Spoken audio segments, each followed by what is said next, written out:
Hello and welcome. This is Ruth Hamilton and thanks very much for joining me today. Today I'm going to have a look at the We Are Memory Keepers frame punch board. Now I know this isn't a brand new release, in fact it's been around for quite a while, but it's still available and I haven't actually got mine for very long, and I'm just having a go now to have a little look at it and see what all it does. And I can see it makes beautiful little square frames and a little polaroid frame, and you can see on the back here some examples. So I've already taken it out of my little box and I've had a little look. There's the punch board. It's cute, it's really dinky, and I'll have a look at that now. But I see inside that there are some instructions, so they look very good as well, and I'll be following those just to have a play with this and see what I can make. Now I have already had a little go, so I'll show you what I've come up with so far. I think it's absolutely fantastic for making this kind of frame. I've already added acetate and whatnot onto the back of this, but there's a corner rounder and then an actual frame maker. And I like to make shaker cards, as you know, so this one's going to be a lovely little shaker card. The mat that comes out of the centre of that is this shape, so you could use that as well. And here's the smaller pieces, so you can round these off and make frames from them as well. But we'll have a little look and see how all that works. So first of all, you'll notice that these little pieces have more or less what I would call peg holes here, and they can be moved up and down, as can this piece to correspond with that. And these are 1/4 of an inch, 1/2 an inch, 3/4 and 1 inch. And when you have these two pegs in the setting at the bottom here, then this acts as a corner rounder, and I'll just show you how that works. Just butt the card or the paper that you have into there, press down, and there's the corner rounded. I'll just go ahead and do that on the other side. So now I've got a fully rounded corner piece, and then to make a frame from this, I'm going to just move these up. You can have this narrow, as I say, 1/4 of an inch or 1/2 or 3/4 or 1 inch, but I think I'll go for the 1/2 inch. So we'll move it up to the second one here, and then you'll move this one up to the second one as well, and just put this back in again, press down, and it removes this little corner piece here. Now that the piece that comes out of that can be used as well, but I'm just going to show you how to carry on and do this, and then we'll remove the frame. And apparently you flip this over and do it on the reverse for the last one. I'm not sure why, but it seems to work, so we'll go along with that. And then these are the little corner pieces that you have left, and you could use those as photo corners if you're doing scrapbooking or whatever. And you know what us crafters are like, we don't waste anything. So now we want to have this in the same hole, the same corresponding peg line, so that's exactly where it is at the moment. And this is the little blade in its housing at the moment, and as you can see there's a little spud that fits into this track, this little channel, and this is the little blade here.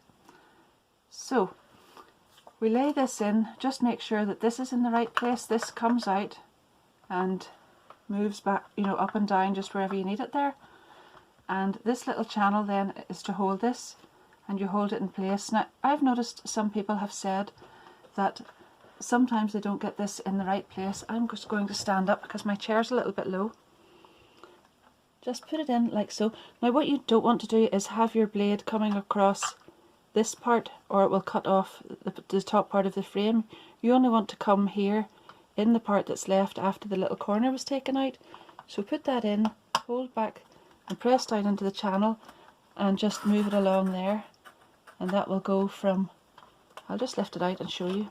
It has cut right down from one end to the other there, and you can turn that around and do the same thing on the other 3 sides.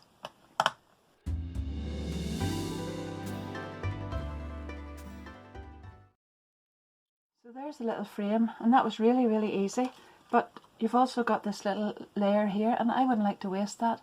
I'm sure you wouldn't either, so I'm sure we'll find some different uses for that, but you can, I'm just showing you here, you can cut those in different sizes and then layer one on top of the other, and that's a really good idea as well.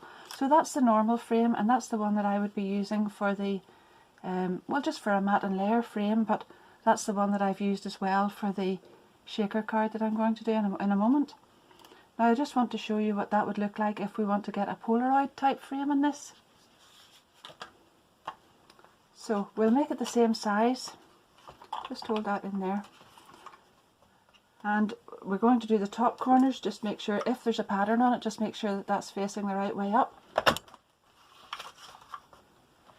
and there.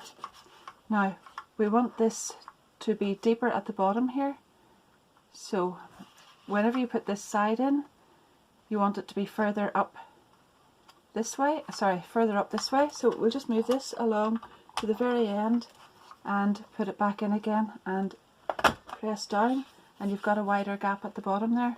And then we'll flip that over and do it in the reverse, and there you are. And when this cuts out, you'll have this little deeper part at the bottom, and we'll go ahead and cut this out.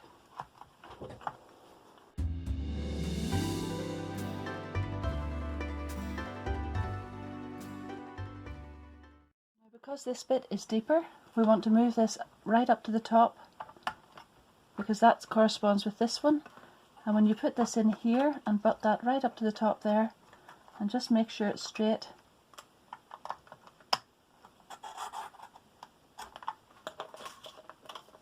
There you are, and there's your frame, and it has the Polaroid part at the bottom. And again, you've got this little piece to play with.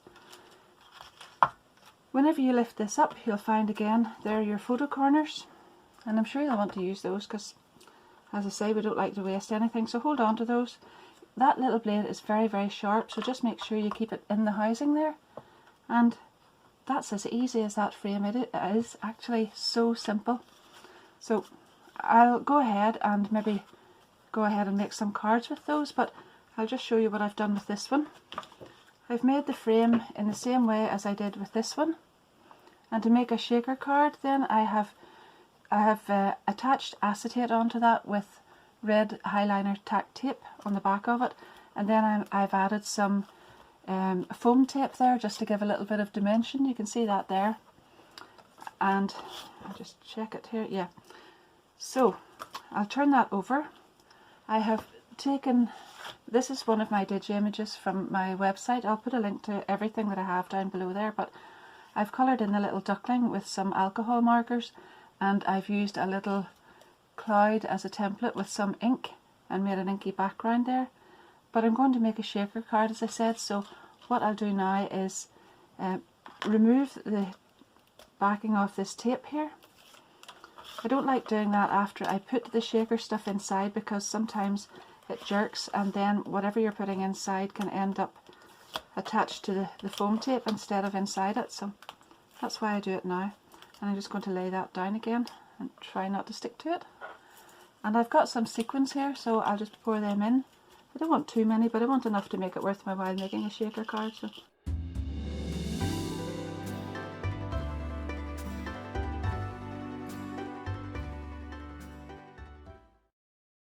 And then we'll lay this face down,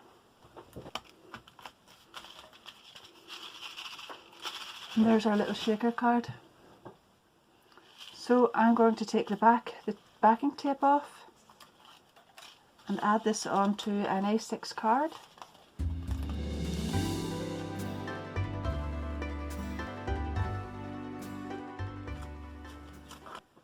And I've also got some little primulas that I've already coloured in, and I'm going to add one down here just to balance this out. Nice little spring flowers that I've also coloured in. These are also digi images from my website, and I've coloured one in white and one yellow, and then a white one down at the bottom just to balance this off a little bit.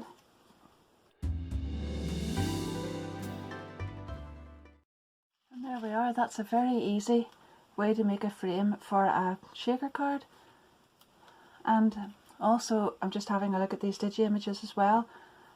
It's lovely just the way you can resize those to suit whatever size of frame you want or whatever size of card you have. So I've made these very, very tiny just to fit in here, and keep in with the spring feel of that, and the shaker's really nice. So I'll go ahead now and make another one.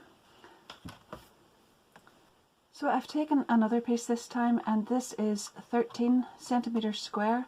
Now what I did notice was this can cut anything up to 15 centimeters, so it's 6 inches, so roughly 15 centimeters. But if you have a larger piece, you can actually flip it over and continue the cut from there. But this channel actually measures 6 inches, so that would be the limit if you're going to stay within that. So this is 13 centimeters.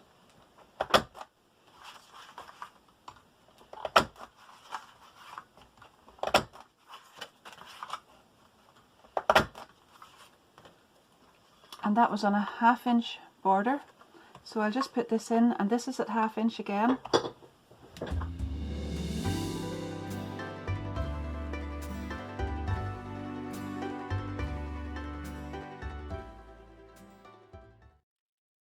Now this has left me with this shape of a mat, and I'm going to create a frame out of the inside of that.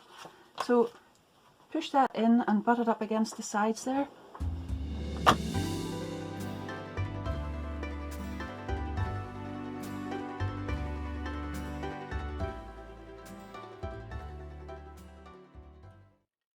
And there you have a lovely frame and another little mat that you can use.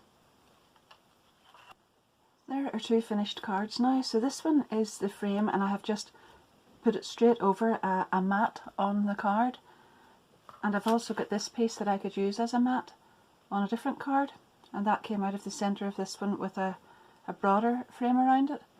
I've also got all these little pieces here, and this Polaroid one which I haven't made anything with yet. So that was just a fairly quick look and review of the frame punch board. Just one thing before I do finish with it. I notice that some people have been saying they didn't always get straight lines or straight cuts there, but I think the only problem I've had is if I've done it in a hurry and haven't got the piece of paper or card that I'm cutting level and straight there. So I think if you get that straight and make sure that everything is pushed up well, and you know that it's not sort of sitting at an angle or whatever, and especially when you put it in here, you've just got to make sure that you have it straight on both of these angles, and everything works out fine at the end, and it looks really good, and it's a very clean cut and finish on it. Keep your little blade in the housing. That's very sharp, so that's the best place for it. But this is a very compact little piece of equipment, and I did really enjoy using it, so I'm sorry I didn't get it a bit sooner, but I will be using it a bit more now anyway.